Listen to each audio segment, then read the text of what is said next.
इत्तेफाक राय से मिल बैठ के बातचीत करके अगर कोई मंसूबा बनाया जाएगा तो वो कामयाब। पार्लियामान में उनके स्ट्रेंथ है, वो ऐसा नहीं है जैसे 90 की दहाई में जब उनके पास 2/3 अक्सरियत था या किसी और वक्त में। कभी वो कहते हैं कि हमारा तार कट जाता है, कभी वो कहते हैं कि कोई टेस्टिंग हो रहा है। अब आप मुझे बताएं कि पाकिस्तान के इंटरनेट केबल्स में ऐसे क्या है कि जो हमारे समंदर के मछलियां हैं वो सिर्फ पाकिस्तान के इंटरनेट केबल्स खाते रहते हैं। पहले ये हजम नहीं हुआ कि पाकिस्तान को एटॉमिक वेपन क्यों मिला।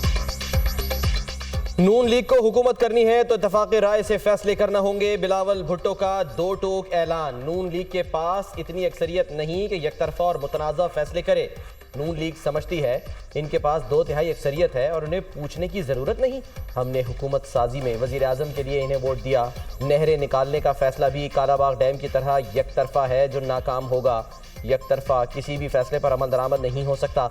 विफाक को सूबों के साथ मिलकर चलना चाहिए। हुकूमत कभी कहती है इंटरनेट स्लो नहीं किया, कभी कहती है तार कट गई। समंदर में ऐसी कौन सी मछलियां हैं जो सिर्फ पाकिस्तान की केबल खाती हैं? आपने फायरवॉल भी डाल दी, वीपीएन पर पाबंदी लगा दी। ऐसी इंटरनेट स्पीड में सरमायाकारों को कैसे राग़िब करेंगे? नई नस्ल के लिए तेज़ तरीन इंटरनेट ही इंफ्रास्ट्रक्चर है। इनकी सियासत मोटरवे से शुरू होकर मेट्रो पर ख़त्म होती है। तेज़ तरीन माशी तरक्की के लिए तेज़ तरीन इंटरनेट ज़रूरी है।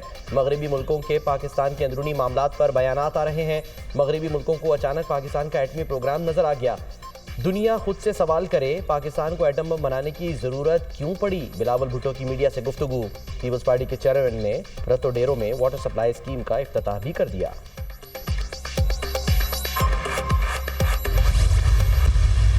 पिछले 15 दिनों में क्या चीज ऐसी आई है कि पीटीआई मुज़ाकरात पे जो है वो राजी हो गई है? और हमारे साथ एक शख्स बता दें जिसके साथ उसने वफाकी है। और ये पहला सियासतदान है जो अमेरिका के तरले कर रहा है। ये पहले कहता था कि ये गुलामी ना मंजूर, उन गुलामी 100 बारी मंजूर। हमारा कोई काम नहीं था अफगानिस्तान की जंग में जाना। इस शख्स ने 40,000 बंदा जो है वापस आया वहां से, इसने बसाया इमरान खान ने। गुज़श्ता 15 रोज में ऐसा क्या हुआ? पीटीआई मुज़ाकरात पर आमादा हो गई। 2-2.5 साल यही कहा गया हम इस्टेब्लिशमेंट से ही मुज़ाकरात करेंगे। 2 साल तकरार की गई, हुकूमत मुज़ाकरात के काबिल नहीं। ये पहला शख्स है जो अमेरिका के तरले कर रहा है। पहले कहता था गुलामी ना मंजूर, अब कह रहा है गुलामी 100 बार मंजूर। सियासत में मुज़ाकरात ही आगे बढ़ने का वाहिद रास्ता होता है। मुज़ाकरात में तमाम पावर सेंटर्स को शामिल होना चाहिए। अफगानिस्तान की जंग में हमारा कोई काम नहीं था। पाकिस्तान के अलावा सारे खत्ते में अमन कायम हो चुका है। बानी पीटीआई दौर में 40,000 बंदों को पाकिस्तान लाया गया। पूरी दुनिया में हालात ठीक हो गए। हमारे यहाँ आज भी दहशतगर्दी जारी है। ख्वाजा आसिफ का तकरीब से खिताब। वज़ीर दिफा का स्पीकर को मुज़ाकरात में एहतियात बरतने का मशवरा। या सादिक साहब से स्पीकर हैं हमारे, इनके पीटीआई के साथ बड़े खुसूसी तल्लुकात हैं।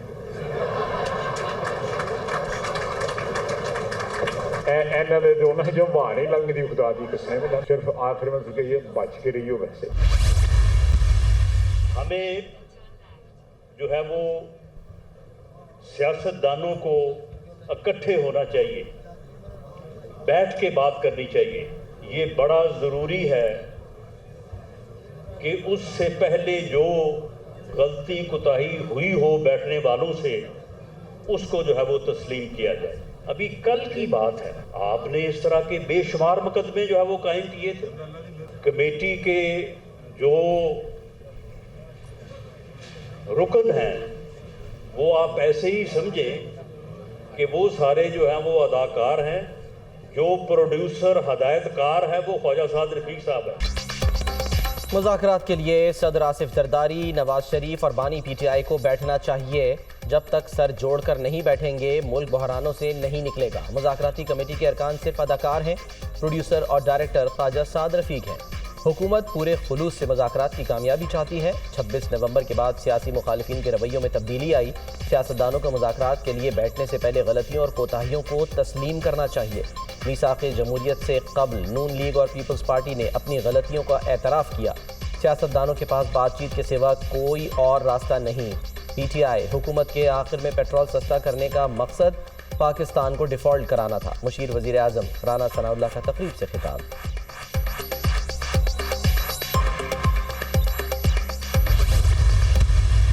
हर मसले का हल आखिर में मुज़ाकरात पर होता है। 500 दिन से ज़्यादा का टाइम गुजर गया है, अपनी जंग वो लड़ रहे हैं। जो मुज़ाकरात की कामयाबी और नाकामी, इसकी ज़िम्मेदार कौन होगी? वो ये जो एक हुकूमत बराए नाम हुकूमत है। मुज़ाकरात में ऐसा तासुर रद्द करते हैं। बानी पीटीआई अपने लिए गुंजाइश ढूंढ रहे हैं। जो भी मुज़ाकरात होंगे वो बानी के मौक़िफ़ के दायरे कार में होंगे। मुज़ाकरात की कामयाबी और नाकामी की जिम्मेदार हुकूमत होगी। तमाम सियासी कैदियों को रिहा किया जाए। पुरतशद्दुद कार्रवाइयों के हामी नहीं, हम फैशिज्म के भी मुखालिफ हैं। मुल्क आइन की बुनियाद पर चलना चाहिए, लेकिन यहाँ पिक एंड चूज होता है। मुल्क बुनियादी तौर पर IMF की हिदायत पर चल रहा है। हुकूमत बेदर्द तरीके से अवाम पर मजालिम ढा रही है। सेनेटर शिबली फराज के दीगर रहनुमाओं के हमरा न्यूज़ कॉन्फ्रेंस। सियासी इस्तेहकाम से मुआशी इस्तेहकाम जुड़ा है।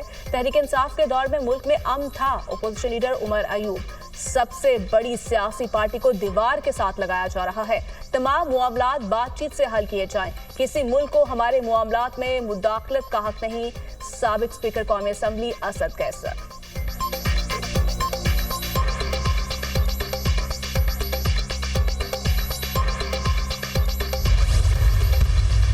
9 मई में जो कुछ पाकिस्तान में हुआ, टारगेट वही जगह बनी जहां से पाकिस्तान की बुनियाद को कमजोर करने के लिए बात हुई। तलखियां अपनी जगह, मगर बातचीत होनी जरूर चाहिए। क्या ये पहली दफा मिलिट्री कोर्ट से सजाएं हुई है?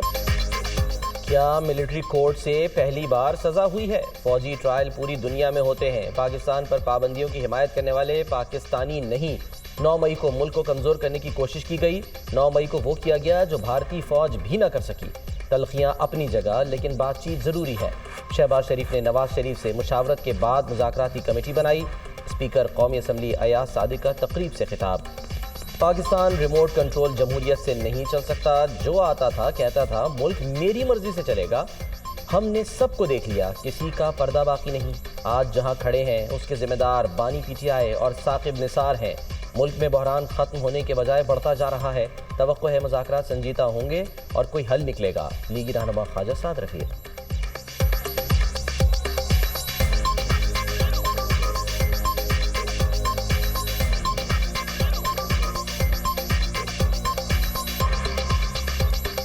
पाकिस्तान रिमोट कंट्रोल डेमोक्रेसी से नहीं चल सकता। जो आता वो कहता मैं अकेले खोल लूँ, और वो कहता कि मुल्क मेरी मर्जी से चलेगा।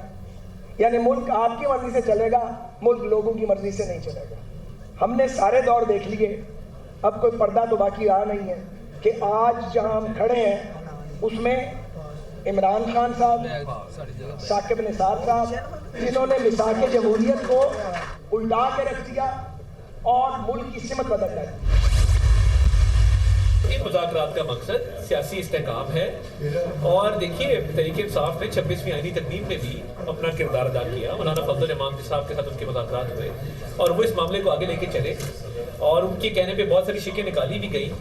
मगर ये अपनी जगह पे ये नहीं हो सकता कि इसकी आड़ में 9 मई जैसे वाक़यात को हम फरामोश कर दें, भुला दें या उस पर कोई कॉम्प्रोमाइज़ कर लें। मुज़ाकरात का मकसद ये नहीं 9 मई पर बात ना की जाए। मुज़ाकरात का मकसद ये भी नहीं तमाम मामलात पर कंप्रोमाइज़ किया जाए। ये नहीं हो सकता। मुज़ाकरात की आड़ में 9 मई जैसे वाक़यात को फरामोश कर दे। 9 मई के जिम्मेदार ज़रूर कैफ़रे किरदार तक पहुँचेंगे। बड़ी नेक नियति से मुज़ाकरात चल रहे हैं। मसाइल के हल के लिए सियासी बैठक ज़रूरी है। मईशत की बेहतरी के लिए सियासी इस्तेहकाम लाज़िम व मलज़ूम है। अब तो बानी पीटीआई ने भी कह दिया मईशत तरक्की कर रही है, अब मईशत मुस्तहकम हुई है, सियासी इस्तेहकाम भी आना चाहिए। वफाकी वज़ीर इत्तलाआत की प्रेस कॉन्फ्रेंस।